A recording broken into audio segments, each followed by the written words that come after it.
करके मैं आपके अंदर से, आपके अंदर जो प्यार है उसको निकालूंगा और आप सबको कांग्रेस में बदलूंगा। धन्यवाद, नमस्कार।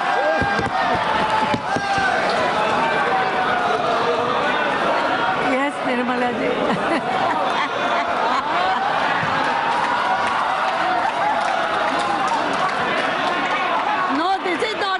This is not necessary. No. Nirmala ji.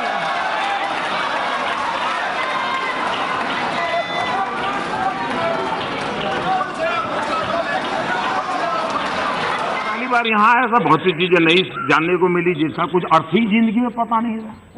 पहली बार मुझे पता चला कि गले मिलना और गले पड़ना में क्या अंतर होता है। राहुल गांधी ने अचानक प्रधानमंत्री को संसद में गले लगाकर सभी को चकित कर दिया था। उनके इस बर्ताव से खुद पीएम मोदी भी हैरान दिखे थे। बाकी बीजेपी सांसदों का भी यही हाल रहा था।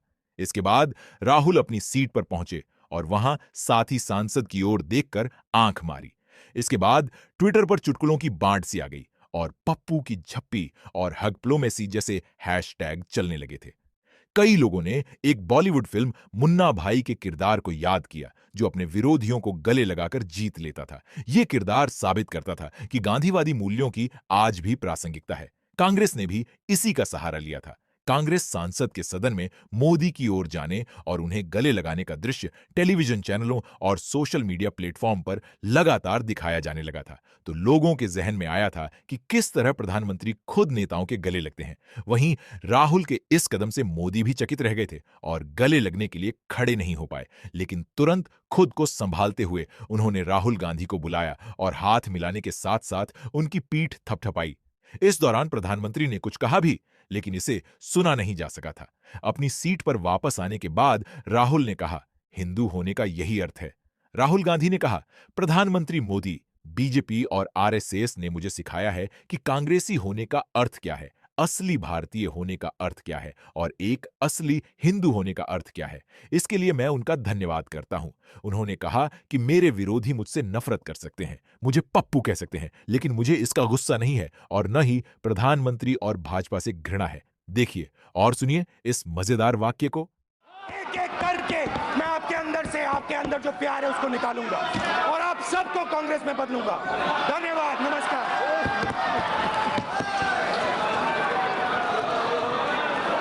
Yes Nirmala ji.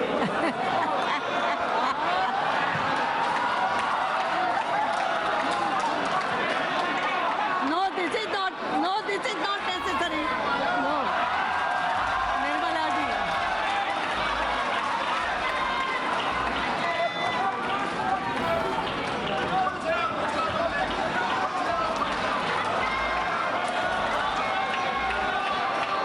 Nirmala ji wants to say something. पहली बार यहाँ आया था, बहुत सी चीजें नई जानने को मिली जिसका कुछ अर्थ ही जिंदगी में पता नहीं था। पहली बार मुझे पता चला कि गले मिलना और गले पड़ना में क्या अंतर होता है। ये पहली बार पता चला मुझे। पहली बार मैं देख रहा हूं कि सदन में आंखों से गुस्ताखियां होती हैं। ये आंखों की गुस्ताखियों वाला खेल भी पहली बार इसी सदन में देखने को मिला और देश के मीडिया ने भी बहुत को उसको मजा लिया। दुनिया में ह्यूमन राइट्स, ह्यूमन वैल्यूज जाने अनजाने में जैसे किसी दुनिया के किसी एक छोर का ही अधिकार रहा है, बाकी लोगों को तो कोई इससे लेना देना ही नहीं है। और हम तो जैसे मानव अधिकार विरोधी और इसी प्रकार की हमारी छवि बन गई, जबकि मानवता और वसुधैव कुटुंबकम की बात करने वाला यही देश, लेकिन न जाने कौन ऐसी छवि बन गई।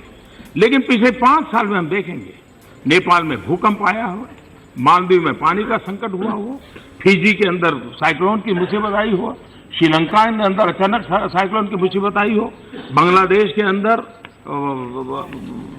म्यांमार के लोगों के कारण आई हुई आपदा मुसीबत झेलते रहते हो, हमारे लोग जो विदेशों में फंसे थे यमन में उनको हजारों की तादाद में वापस लाने का काम हो, नेपाल में 80 देशों को हम लोगों को निकाल करके हमने उनको यहाँ सुरक्षित भेजा।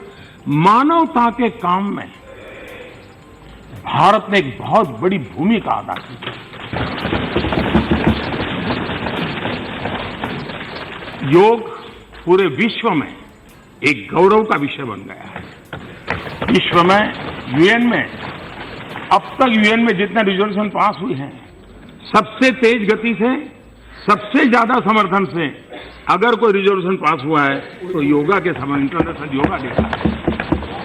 यूएन के अंदर बाबा साहब आम्बेडकर की जन्म जयंती, महात्मा गांधी की जन्म जयंती मनाई जा रही है।